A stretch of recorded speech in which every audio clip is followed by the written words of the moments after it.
Hey guys! Good morning, isang maulang araw sa ating lahat. Welcome to my YouTube channel. This is DJ Master Yon.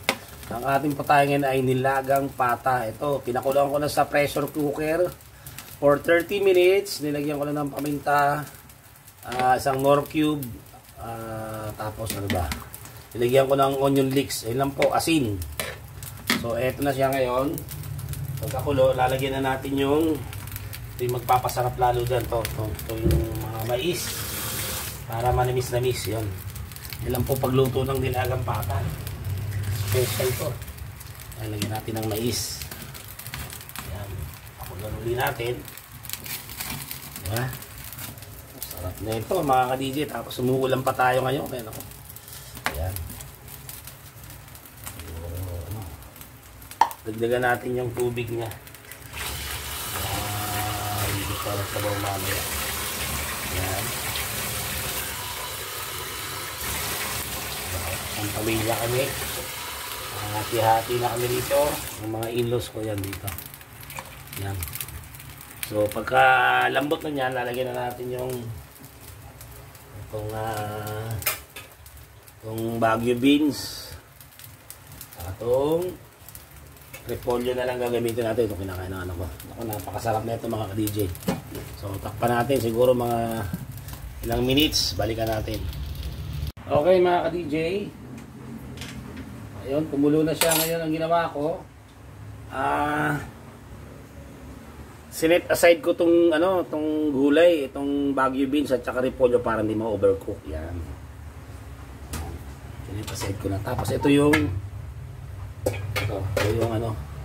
ito yung mais. Yan. Kaya nako, grabe, nakita nyo, napakalambot po nya, no? Kasi ni-rice, pressure cooker kanina, oh. Tapos pinakulong ko pa ngayon. Grabe lambot, nagkakahiwalay-hiwalay na. Kaya mamaya for plating tayo mga ka-DJ. Grabe to. Okay, samahan nyo po ako hanggang dulo. Huwag kayong bibitaw mga ka-DJ. Okay mga ka-DJ, ito na ating finished product. Ang ating nilagang pata, special nilagang pata ni DJ Master. Nakita nyo naman. Bago may di makikuha ng tinidor lang.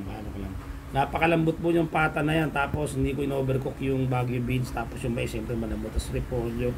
Tapos may onion spring sa ibabaw. Yung iba nagsasawsaw sa patis. Tapos kanin na mainit. Ako mga ka-DJ, kita nyo yan? Tama sa tag-ulan eh. Oo, tag-ulan. Tama-tama kasi tag-ulan po yan, oh. Yes. Nakita nyo ang lambot. Grabe. Ayan, oh. Okay, samahan nyo akong kumain mga ka-DJ. Titikman natin. Okay mga ka-DJ, finally matitikman na natin ang aking nilagang pata ni DJ Master. Ito po siya, oh. Ayan. Tikman natin to. Una yung nilaga. Lambot. Grabe. Ayan, oh. Kita nyo ang balat. Tikman natin. Tapos lagyan natin ng sabaw. Pero sabaw muna kayo, tikman natin. Naku, malasang malasa. Grabe. Ito, unang subo para po sa inyo mga ka-DJ.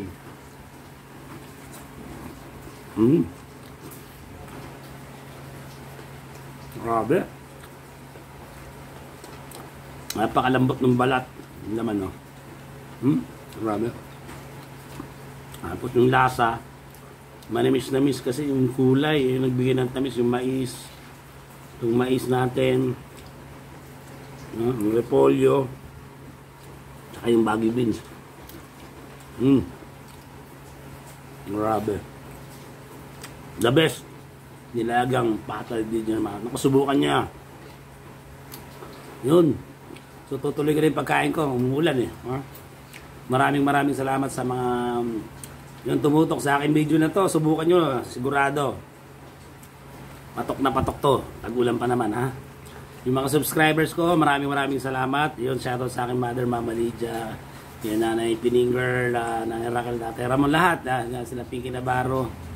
Lahat ng mga sumusuporta sa akin, maraming salamat. Yung mga taga-STEM, yung ICT. Hindi ko naman kayo may isa-isa kasi hindi kayo nag-comment, kaya hindi ko alam yung pangalan nyo. Yun, pansamantala nagpapaalam po si DJ Master.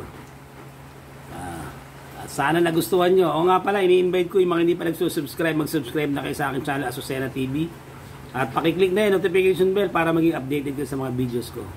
maniwala kayo, marami kayong matutunan when it comes sa pagluluto, mga lugar na pasyalan, mga kainan.